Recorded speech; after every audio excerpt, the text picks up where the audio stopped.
No ha habido en nuestra nación ninguna rebelión ni conato de traición contra la patria que no se fraguase en la sombra de las logias masónicas. Y aún hoy, liberada España de esta carroña, todavía esas insignificantes marejadas políticas, por mucho que se disfracen, obedecen siempre a la intriga y a la oculta inspiración de los masones expatriados. La obsesión antimasónica de Francisco Franco hay que entenderla dentro del contexto internacional del momento. Hay una evolución de los fascismos en Europa y una crisis de la democracia liberal de los años 30. Los dictadores de la época consideraban que debían eliminar de raíz a los teóricos de la libertad, igualdad y fraternidad, defensores de los derechos del individuo, la tolerancia, la libertad de cultos y el sistema democrático, así como también había que eliminar los movimientos obreros y la posibilidad de un triunfo de la Revolución Rusa. Franco decía que el origen de la conspiración masónica la databa ni más ni menos que en el siglo XVIII, durante el reinado de Carlos III en la etapa de la Ilustración. Y los círculos de extrema derecha de los años 20 y 30 decían que la culpa de la pérdida del imperio y el desastre de 1898 se debió a la colaboración entre los masones españoles y americanos. Las bases en que se fijaba la obsesión de Franco por los masones era en su hostilidad hacia el sistema democrático y el resentimiento que sentía hacia Inglaterra y Francia, a los que consideraba responsables del papel internacional de España. A Inglaterra nunca le perdonó el apoyo que tuvo turbio, dijéramos poco abierto durante la Guerra Civil, a pesar de que la política de no intervención británica favoreció bastante la victoria de los sublevados. Y a Francia la despreciaba por su apoyo que dio a la República, aunque ese apoyo fuera bastante liviano en la Guerra Civil. El objetivo internacional que perseguía Franco era recortar el poder de Inglaterra y Francia en el Mediterráneo y crear un imperio colonial en el norte de África.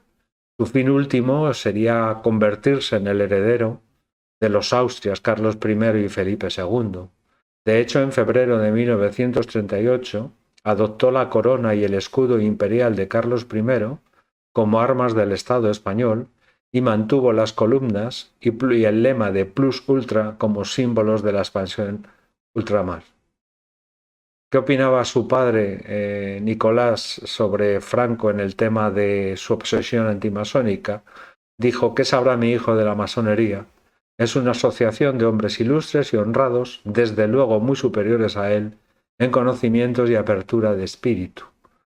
A pesar de todo esto que estamos contando, Franco intentó durante 2 ocasiones ingresar en logias masónicas.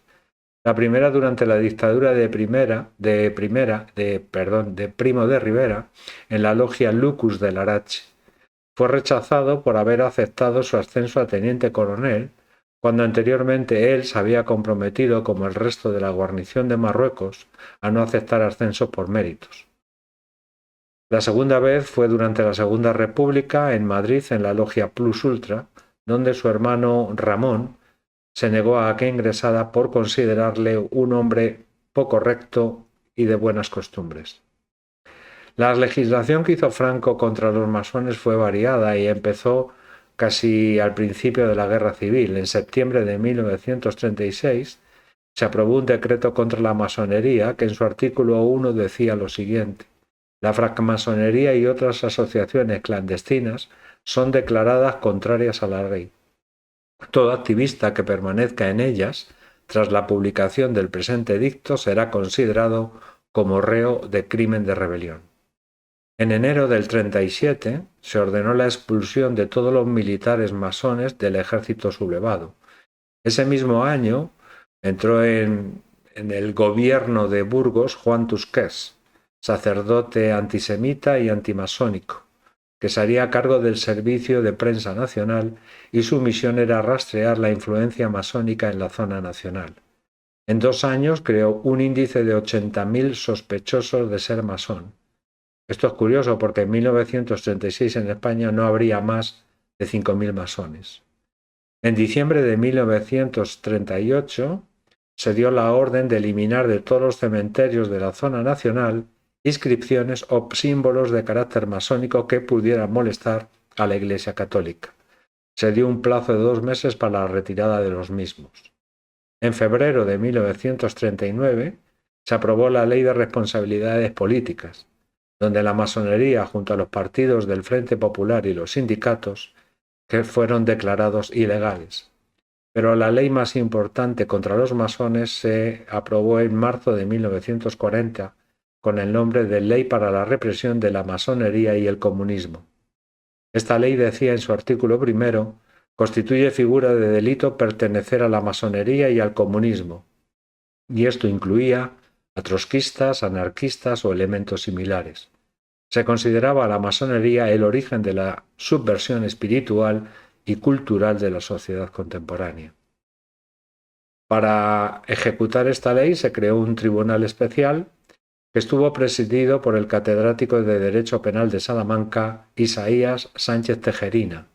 La primera decisión que tomó dicho tribunal fue la requisa de todos los archivos, bibliotecas y editoriales pertenecientes a las logias masónicas.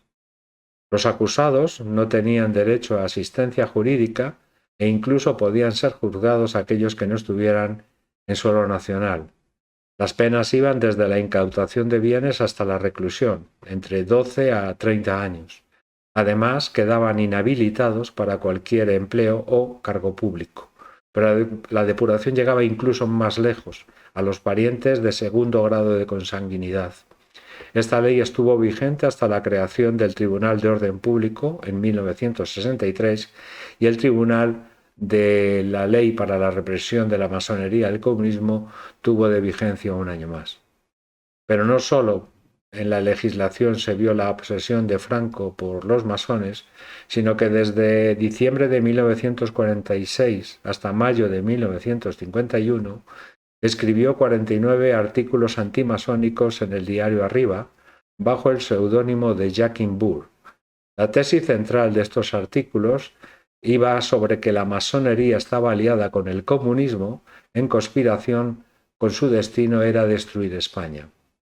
En 1952 estos 49 artículos se reunieron en un libro con el título de Masonería, y Franco siempre estuvo convencido de que todos los ejemplares fueron comprados por los masones para evitar que fueran leídos por la opinión pública. El odio masónico no se le fue a Franco hasta el final de su vida, y eso lo vamos a ver reflejado en el último discurso que dio desde el balcón del Palacio de Oriente el 1 de octubre de 1975. Atención, españoles. Habla Su Excelencia el Jefe del Estado. Todo lo que en España y en Europa se ha armado obedece a una conspiración masónica y izquierdista en la clase política, en contubernio con la subversión comunista, terrorista y no social, que a nosotros nos honra, a ellos les envilece.